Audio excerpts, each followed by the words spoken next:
is Nilima KS, and today we are bringing to you an interview session with Miss Sheva Ganz. Morning Listeners is an online magazine dedicated to women.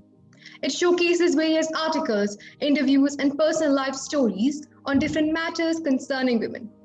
And today, our interviewee, Miss Sheva Ganz, is a mental health therapist, an expressive arts facilitator, a single parenting coach, a reparenting expert, and a mother to 3 kids. So let us welcome our interview. Hello, Sheva. Hi, how are you? I'm doing good. How are you feeling today? I'm doing great. Early morning, I'm ready to go. Right. So since you're on board with us at Morning Listeners, we'll start from the morning itself.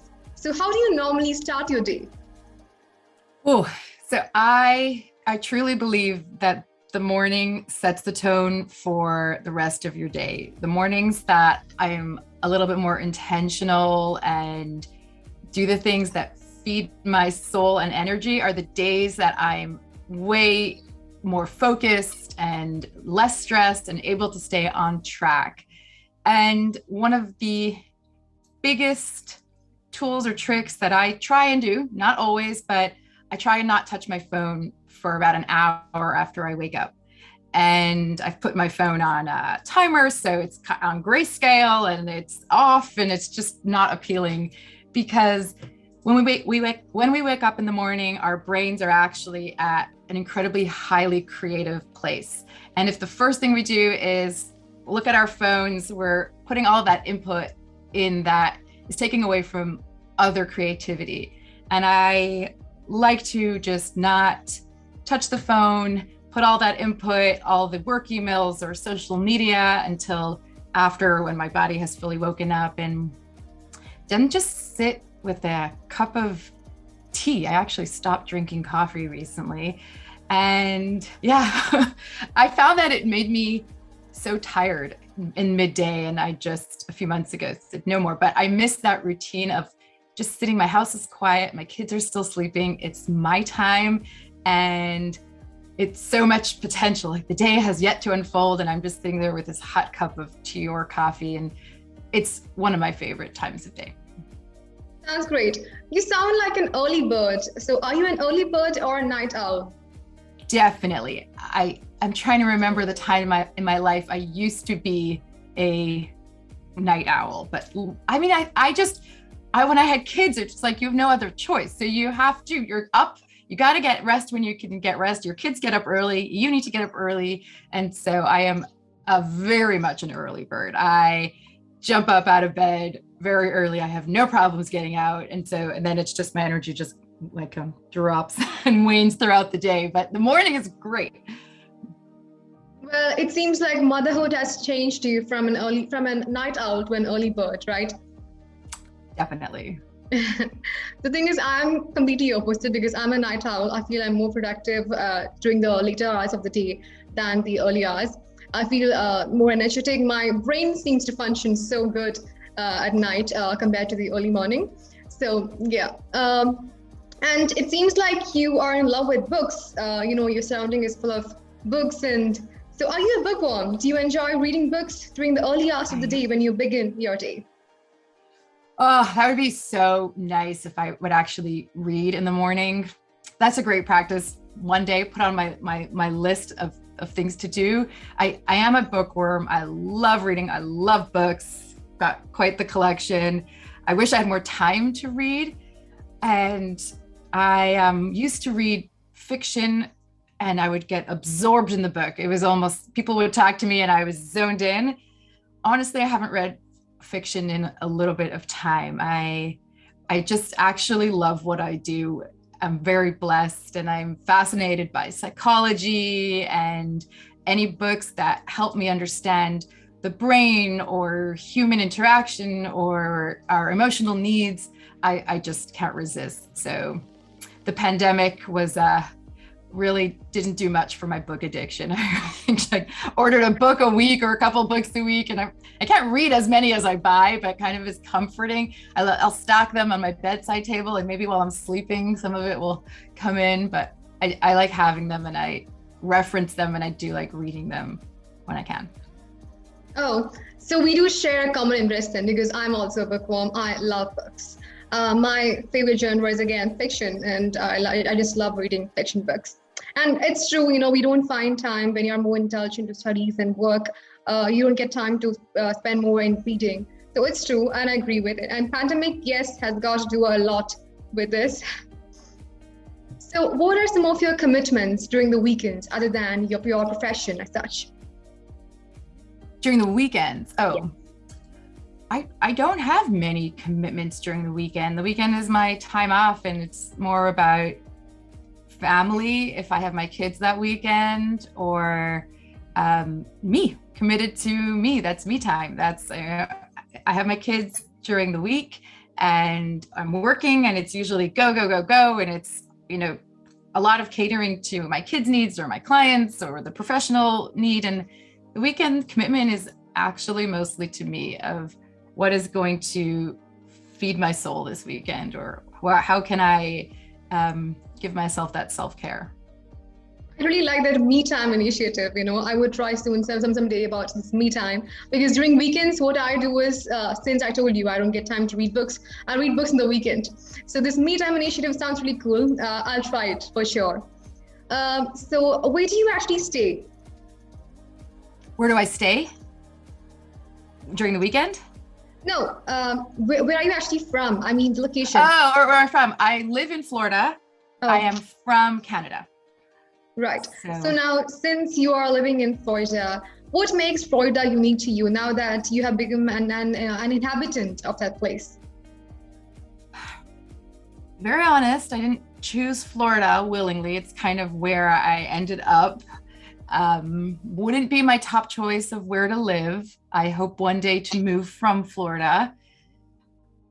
But I will try and be positive and say, what are the good things? Actually, right now we have the most beautiful weather. So the winter in Florida is what makes it worth it. It is so beautiful, and it is quite a blessing. I live pretty close to the beach. So when I do have a chance to get out and walk on the beach and see the water, it is beautiful. And I'm thankful for that. Even I love beaches, the sea breath on your face, it gives you an amazing pleasure, and so calm and serene. So I love that feeling. Do you live near water? No, I don't live near water, but I do push my dad to take me to beaches on the weekends. So yeah. Where do you live? I live in Dubai. Oh, cool. Okay. So how do you think a meditative creativity can help one to improve their mental well-being? Okay, great question. Creativity, from when we talk and have a conversation, we're thinking with the prefrontal cortex, that part of our brain that processes logic and reason and facts. And because we constantly want to fit in or say the right thing, that's a human need of ours to belong. Sometimes when we are just talking or thinking, we might filter out some of our emotions because it might feel heavy or too much, or somebody will misunderstand. And so creativity actually doesn't come from your brain. It comes from inside, whether you're religious and you believe that there's, your soul, or it's that spiritual part of you, or it's just your emotional self. It bypasses some of those filters. So creativity is an amazing way to get a lot of that emotional stuff out that wouldn't necessarily come out if you were just talking about it, because it's not allowed out sometimes. And I don't know if you have a creative modality, something that you do. Do you do anything creative? Yes, I do things creative. I think reading books is one, of course. I read books, I write about them, I give reviews about them, I write articles. I'm a dancer, I'm a classical dancer for the past 10 years. So I enjoy music and dance, yeah. Awesome. I'm a dancer as well. Not very well trained, but and dancing for me is something that I used after my divorce, and it was the same concept of what I'm talking about. Of I could talk all I wanted to a therapist or to friends or to family, but when I danced, it let it out. It was this release and this expression, and that's the creative process. It allows a lot to come out in a pretty healthy way. It does. No, dancing. It brings the best in you, you know. And since I've been a dancer, I can completely understand the feeling you get, the happiness you get after you finish a dance, after a song is over. You feel like that self satisfaction. It's just so good. Yeah, for sure. And it appears you completed your master's degree after a rather long pause. Have those occurrences during that particular interval impacted your dream, or have you always wanted to be a therapist? Yes and yes. I always wanted to be a therapist. My father actually suggested to me when I was in high school, he said, you should be a music therapist or an art therapist, one of those things. And at that time, it was a pretty unpopular job. It was, not so out there. And I thought that was so cool of, wow, I can do this work that I feel is good work, but also use these creative means like music and art. So that was always my goalpost in a way. And then I got married and I had kids and I was doing other things. And after my divorce, I went back to school, to grad school. So it was what I always was headed, but my divorce definitely impacted it because my specialty is divorce and single parenting. And it's because I can speak to that experience. I know what it's like to be in that place. I have been there and I learned from what I went through of how things I wish I had known or had done differently or better. And it helped fuel what I do in terms of what I can give to people. It's indeed great, you know, you took out a profession which you had gone through yourself, and now you would like to help others who are going through that to make their lives better. It's indeed a great choice of profession, I would say. I think so. I don't know if it would work for everyone, but for me, it was important to feel authentic. Like I know I've been there, you know, I'm not just giving you advice. I've walked this road and that's important for me. Yeah. True. Now, taking the current situation into consideration, the pandemic, do you think there has been a soar in the divorce cases after the pandemic or before? Definitely. I think there's definitely been a rise in divorce after the pandemic. I think that people were busy with their lives. One spouse went there, work there, and their points of intersection weren't as much. And the pandemic shut everything down, put everybody in the house together. So people that didn't have a very strong foundation to begin with, but were able to manage, adding all of this stress, kids home, fears about your health or safety and all this political madness. And, I have clients who have different political views, which a few years ago was challenging, but, okay. And now it's so polarizing of the politics that the pandemic has spurred. And so I think if there were cracks in the foundation, a lot of people were not able to survive the way the pandemic changed their life. Right. Their marriages, unchanged that. Their marriages weren't able to survive. They survived, but their marriage didn't survive.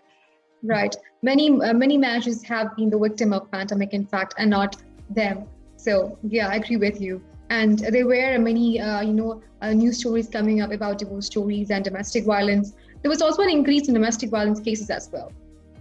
That is true. Yes. Then that was frightening because victims of domestic violence didn't have their place to go, their escape, their work, their access to things that they normally had access to. So it also highlighted the need to change things, I think. I'm not so involved in that area and realm, so I don't know, but from what I have heard, it's brought to light that we need to pay attention more to the things that fall between the cracks. Right. So what do you think are the common causes that lead to a relationship fall?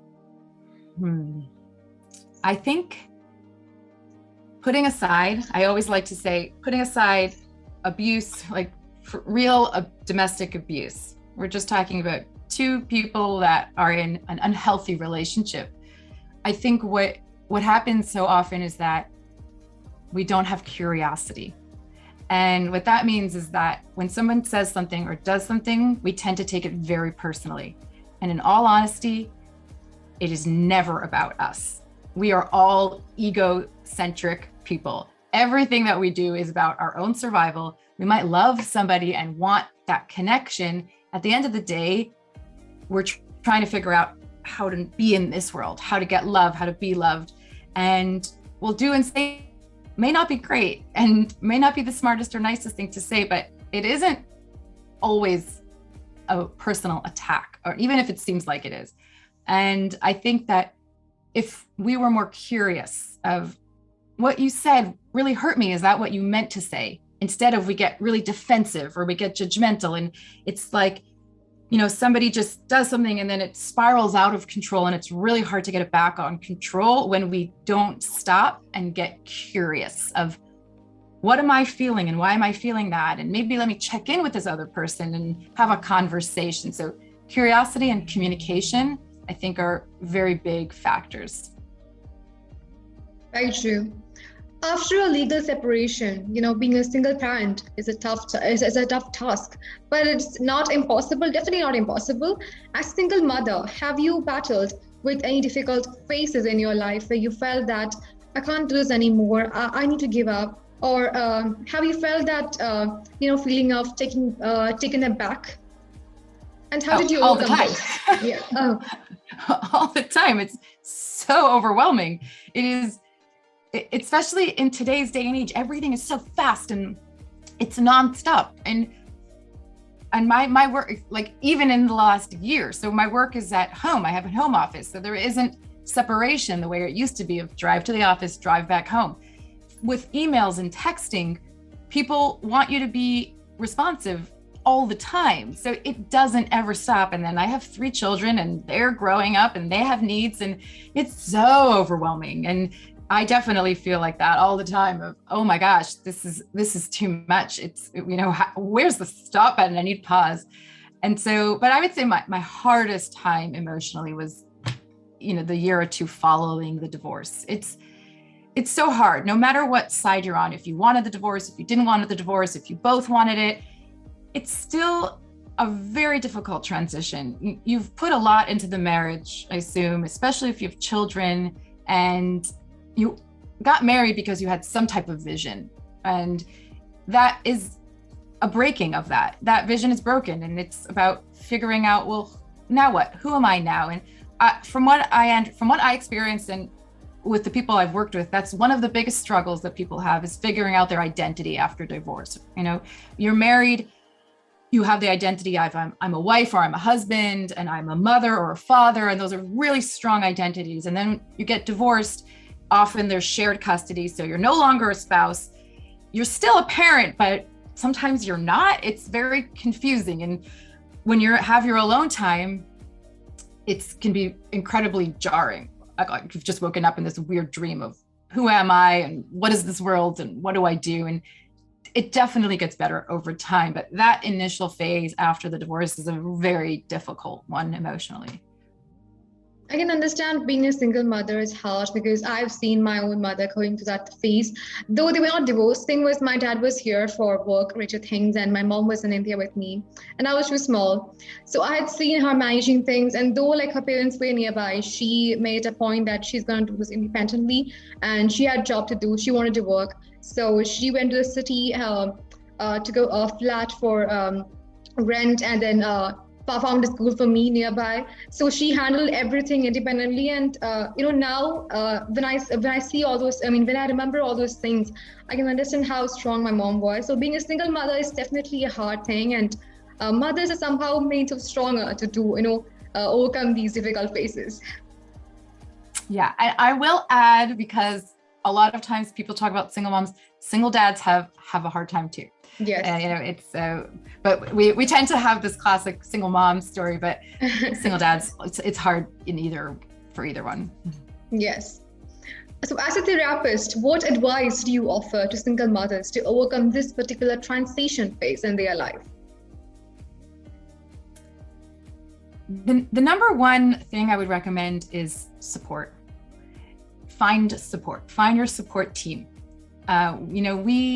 We are creatures who thrive in some type of community. We're not meant to be alone or process hardships and challenge fully alone, which again was why the pandemic was so hard for many people who lived alone, and it was so isolating.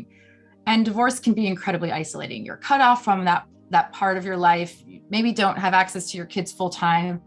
And that can really be so lonely and hard. And support, either finding a therapist to give you guidance, or a friend, or a support group, a divorce support group of people who've gone through it so they understand what you're going through, is incredibly important. It's just, was so blessed. A friend of mine, a good friend of mine, actually randomly was getting divorced at the same time as me. And we just had each other's backs the entire time. And it helped keep us both accountable. It first made me feel understood. She understands what I'm going through. And she helped keep me, we both had a very specific goal of do as little harm as we can to our kids. And that sometimes means letting things go with your ex. If you want to fight and be right all the time, that's going to lead to conflict and war, and your kids will suffer. And it's very hard to walk away from that sometimes when you feel like an injustice has happened, or it's not fair, or your voice isn't heard. And sometimes you need to stand up for yourself, that's for sure. And sometimes it might be better to just let things go. You're not going to win every battle. And there's also two sides to every story. And having somebody there to hold me accountable of, I'm so emotional, so it's hard for me to think clearly. I'm like, oh, I just got this text or this email, and she would remind me of the goal and kind of talk me down. And that to me was invaluable. If anyone can have someone like that in their life, of an accountability partner where it keeps you on your track, I would say that's important, because we tend to get very emotional in this time, and we don't always make the best decisions when we're emotional. Yes, we don't tend to make a best decisions. We're very, very emotional, because we are emotionally drawn to, make conclusions. So it's true. Yeah. And it's really great that you had a friend, who was also going through a similar experience, was there for you to support you during that phase. It was really great. And not many are lucky to get one like that. I know I was lucky. I do know that. But if you don't have that, you can find that in a therapist, or in a support group, or in friends, or family, but support is important. Right. We have generally seen that resentment and ego are the two great factors that lead to a relationship fall. What is your take on it? Totally agree. It's similar to what I said before about the curiosity, because when we're not curious, it's because our ego got hurt. I got offended, and resentment is hanging on and holding on to the hurts that we think happened. So those are two very fundamental parts of what get in the way of a relationship, is holding on to things way longer than we need to hold on to them for. And I'm not going to say it properly, but there's this quote or saying of being angry at somebody is like trying to kill someone else and swallowing the poison yourself. So when we hold on to anger, we feel like we're making the other person suffer, because there's a fear, if I let go of this anger, they're going to get away with whatever they got away with. And so I'm going to keep it alive so that they don't go unpunished. But at the end of the day, who's really getting punished? It's very uncomfortable to live in anger. It doesn't feel good. It takes over your body, and it's not a open, live place to be from. And so really, when we hold on to resentment and anger, we're the ones who end up suffering. And so forgiving somebody is quite often, a lot of times, about letting yourself be free.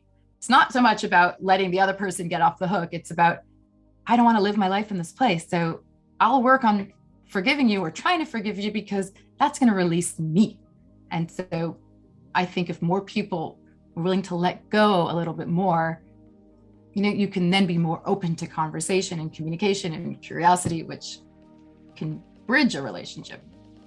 Right. And often many are, they are just so troubled and stuck in this toxic relationship. They won't find a way to go out, to let go of this. And that often leads to, again, depression and many other health issues as well. Yeah. Being a single mother, and that too working, What things should a working single mom take care of? Now, since you're one, I'm sure you can share some from your own experiences. So, how did you tackle that? Being a single mother and working. How did you balance both? Again, it's incredibly overwhelming. It is a million things to do all the time. I remember at the beginning, it was, how am I supposed to be in 2 or 3 places at the same time? It's all, you're expected to kind of be the superhuman of, one kid has this soccer practice and then the other kid has to go, has this recital, and then I have to have a client, and it's like, how am I supposed to do this? And one, it's just taking a step back, and things are going to fall through the cracks. It's juggling a million balls. Some of the balls are going to fall. It's just the way that it has to be. And the other advice that I would give that I learned along the way that's been very helpful is to plan ahead as much as possible. And I know sometimes it feels like that's adding on more work for people, but if your kids have a long day at school and you have a long day at work, and then everybody comes home and you're trying to make dinner and your kids are talking to you and they want help with their homework, and it can be very frustrating. And then it's just can escalate and become a very unhappy time. But if you can make dinner the night before, so it's prepared and it's ready, then there's less stress and you're able to focus more on your kids or on being calm or family time. And that way you're more present. And as much as you can, plan ahead. Prepare for what you can prepare for. So one is just being a little bit more self-compassionate. You're not superhuman. And then the other is do as much as you can beforehand. Right. I could relate to this because though I was a single child, my mom, she had to work for long hours, and I had my school. So my school used to get end earlier, and when I come home, nobody used to be there. So our neighbor, so I used to stay with my neighbor, and then I had to do homework, and then my mom had to go to meet her parents. So even she was so much, stressed out with all these things since only she was there. So I know I've heard her complain to my dad. How am I supposed to do all these things? Why is it only me? So yeah. That is universal. I think a lot of people feel that way of how am I supposed to get this all done? Yes. So is arranged marriage or love marriage that is more likely to end up in a divorce? What are the other aspects of the same? What a great question. And so I don't think that, well, there might be a clear statistic, I don't know it, but I don't think it's either an arranged marriage or a non-arranged marriage that is the factor that decides. I think it is the mindset that you're in. And I don't know, there's a show, I think it's on Netflix, a TV show, it's called Married at First Sight. Have you heard of it? I've heard about it, yeah. Okay, so Married at First Sight is the show where they looked for people who truly want to get married, people who are at a point in their life where they don't really want to date around anymore. They want to settle down, but they've had a hard time finding somebody. And the show has a group of experts, a psychologist, a therapist, a social worker. I think they even had a priest or some type of religious guide. And they will go through all of the resumes and applications and they'll match you up. But the one thing is you don't meet till you're at the altar, at your wedding day. And you have to live together for a month. And then you can decide if you're going to annul the marriage. And I thought this show was fascinating. And to me, it was so interesting about if people say yes or no, and what makes this, can this type of relationship work? So you're pretty much bringing arranged marriage into a culture that's not familiar with arranged marriage. And what I found in watching it is that most couples said, yes, we want to stay married. Most of them, when that month ended, most of them said yes. Most of them did not last the year. And what I think happens is that when the mindset is, if you're dating for so many years and you can't find someone, and then a group of professionals come in and say, we're experts, we know this person is perfect for you. Your mindset is already set in, this is supposed to work because there are all these people who know better and have decided this is a good match. So there must be something here that works. And even if they weren't so happy in that month, it's like, okay, what am I missing? I'm going to try and figure out how to make it work with this person. And that's the mindset. Now, what happens is after time, they don't have the skills to be in a relationship. It doesn't mean that they weren't a good match or couldn't have make it work, but if you don't have the skills, it's not going to work with anyone eventually. And what I noticed from that was that mindset. And I think with arranged marriages, there is that same mindset of my parents are making this match and they know me so well, or there's that understanding that if you're religious, there's a higher meaning to this marriage and relationship. And so it's very comforting to have those things, because otherwise it's you and your decisions, and we don't really trust ourselves very much. So am I making the right choice? Am I not making the right choice? So when someone else makes the choice and you trust that, your mindset is, this is good, or this could work. And I think that that's a very valuable thing about arranged marriages. But at the end of the day, whether it's arranged or not arranged, it's the skills that matter. Do you have healthy relationship skills? That's it. It seems it's not the mode of marriage you're up for. Rather, it's about the skills and the mindset you own, the way you handle things, and the way you deal with your life partner. That matters the most than the mode of marriage you're up for, right? Yes, I think so. Now, at last, please share some advices for young couples to avoid fights, and to nurture their bonding with love and care. I'm so happy you're ending with this question, because we can talk so much about healing from divorce and how to move on and process that. And there's a really important piece of how can we help people avoid that, or, not get into those sticky situations. And if possible, and I know that not all cultures or people are aligned with this, but I truly think that counseling when you're a young couple is an amazing idea. A lot of people think, oh, we don't need counseling. We're great. This is the best time of our relationship. We love each other. We're so connected. But starting a foundation of getting some of those skills in is going to help you when inevitably there's going to be conflict. We marry people who are different than us. That's what we're attracted to. We would be so bored and unhappy if we married somebody exactly like us. And then over time, when the hormones wear off a little bit, we start to get, oh, that's so annoying. Look how loud they chew, or all of those things that bother us. And so if you get counseling or support or read some books, there's so many books out there beforehand, before it gets to that place, you'll be more prepared. The other piece of advice I have is, this is an incredibly important part of relationships. Being very clear on what your boundaries are. If you're not clear on your own boundaries, then the other person cannot be clear on your boundaries, because they don't know them. And then we get upset where they didn't listen, they didn't know my needs, they didn't do this, but we're not clear. So I would say there's 3 things to be very clear about. This is what I absolutely need in my relationship. This is a must. I need this. I need a morning text every day, if that's what you need. Just if you need it, then that's what you need. The second is, I would love to have this in the relationship, but I'm flexible. I don't need it. I want it. I'm okay if it's not top priority. And then the third category is, I don't need that. I'm willing to let go of that. If you can't do that, I'm willing to let go. That's one side. And then the other side needs to hear that and say, I can do that. I can meet that need, or that one's hard. I need you to be patient. That one's hard for me. I will try my best. And also the last one, very important, say, I cannot meet that need. And 2 people can love each other very much and like each other very much and honestly say, I can't meet that need. And you will save yourself a lot of heartache, because otherwise the relationship is always going to be a dance of one person wanting something and trying to chase it and ask for it, and the other person not being able to meet it. And yet we rarely have these conversations. If we start off very clear, we will avoid a lot of the mess down the line. So that's my big advice, of sit and give some thought to what do you absolutely need and what are you willing to let go of.